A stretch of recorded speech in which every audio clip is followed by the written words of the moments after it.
সৌন্দর্যটা রয়েছে সেই সৌন্দর্যটা আপনাদেরকে আমি দেখাচ্ছি, কারণ আমি নিজেই মুগ্ধ হয়ে যাচ্ছি। আর সাথে যে আল্লাহর সৃষ্টির একটা বাতাস, আমি আপনাদেরকে বলে বোঝাতে পারবো না। হ্যালো ভিউয়ার্স, আসসালামু আলাইকুম।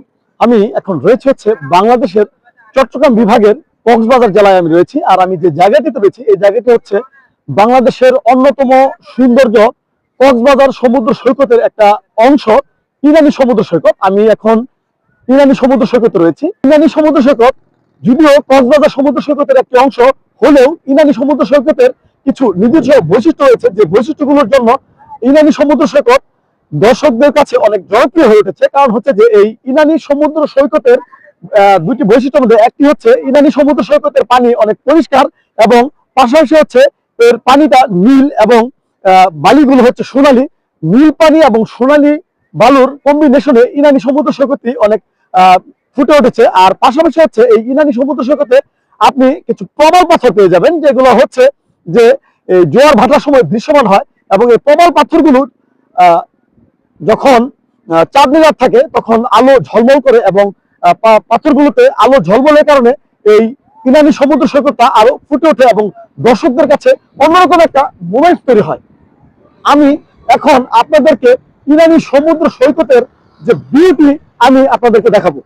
ইনানি সমুদ্র সৈকতের যে পানিগুলোর কথা বলেছিলাম, যেটি নীল পানি এবং স্বচ্ছ পানি, সেই পানিটাই আমি একটু দেখানোর চেষ্টা করছি। এত পরিষ্কার পানি অন্য কোনো সমুদ্র সৈকতের পানিগুলো এত পরিষ্কার আছে কিনা আমার জানা নেই। তবে আর আমি বলেছিলাম যে এখানে কিছু প্রবাল পাথর রয়েছে, যে প্রবাল পাথরগুলো এই জোয়ার ভাটার সময় দৃশ্যমান হয়।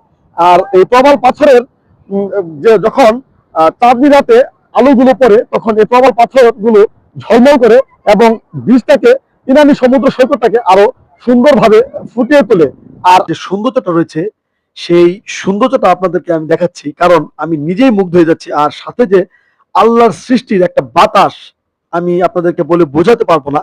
আমি এখন সেই প্রবাল পাথরগুলোর সামনে চলে এসেছি। আর এই প্রবাল পাথরগুলোর মাঝে মাঝে কিছু মাছ রয়েছে স্বচ্ছ পানির নিচে। এই মাছগুলো দেখা যায়, আপনি যদি এখানে আসেন তাহলে এই স্বচ্ছ পানির নিচে লক্ষ্য করলে আপনি এই মাছগুলো দেখতে পাবেন। আপনি যখন এই প্রবাল পাথরগুলোর উপর দিয়ে খালি পায়ে হাঁটবেন তখন খুব সাবধানতা অবলম্বন করতে হবে, কারণ প্রবাল পাথরগুলো খুব ধারালো, পড়ে গেলে আপনার পা কেটে যেতে পারে। আমার সাথে কিছু খুদে বন্ধুদের সাথে দেখা হয়েছে, যারা ঘোড়ায় চড়িয়ে মানুষকে আনন্দ দেয় এবং তাদের সংসার চালিয়ে থাকে। এখন আপনাদেরকে তারা হাই বলবে, তাদের হাসিটা কিন্তু অনেক সুন্দর। আমি সাগরের অল্প একটু পানিতে নেমেছি, আর আমার পেছনে আপনারা দেখতে পাচ্ছেন সাগরের ঢেউগুলো আস্তে আস্তে বড় হচ্ছে।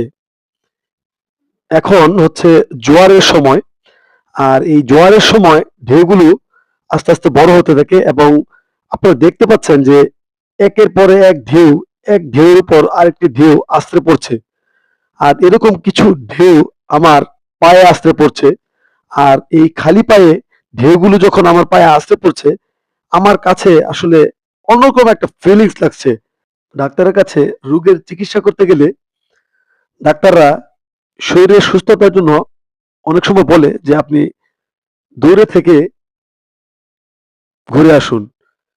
আমি বলবো যে ডাক্তাররা সঠিক কথা বলে, কারণ হচ্ছে এই ইনানি সমুদ্র সৈকতে আসার পরে আমি আসলে নিজেকে অন্য একটা জগতে হারিয়ে ফেলেছি, এবং আমার প্রতিটা মুহূর্ত আমার কাছে খুব অন্যরকম একটা মুহূর্ত মনে হচ্ছে। ইনানি সমুদ্র সৈকতে আপনি আপনার পরিবারকে নিয়ে যদি আসেন তাহলে ভালো একটা সময় কাটাতে পারবেন। এখানে খাওয়া দাওয়ার সুব্যবস্থা রয়েছে, ভালো হোটেল মোটেল রয়েছে থাকার জন্য। হোটেলের রুমগুলোর ভাড়া আপনার সাধ্যের মধ্যেই রয়েছে। আর আপনি যদি এই ইনানি সমুদ্র সৈকতে আসতে চান তাহলে অবশ্যই প্রথমে বাংলাদেশের চট্টগ্রাম বিভাগের চট্টগ্রাম শহরে আসতে হবে, এবং চট্টগ্রাম শহর থেকে কক্সবাজার আসতে হবে, এবং কক্সবাজার থেকে মেইন ড্রাইভ হয়ে আপনি এই ইনানি সমুদ্র সৈকতে আসতে পারবেন। আমার পুরো ভিডিওটি আপনাদের কেমন লাগলো কমেন্টস করে জানাবেন। যদি ভালো লেগে থাকে তাহলে একটা লাইক দিবেন। আবারও কোনোদিন দেখা হবে কোনো এক পথেপান্তরের অজানা তথ্য নিয়ে। আল্লাহ হাফেজ, আসসালামু আলাইকুম।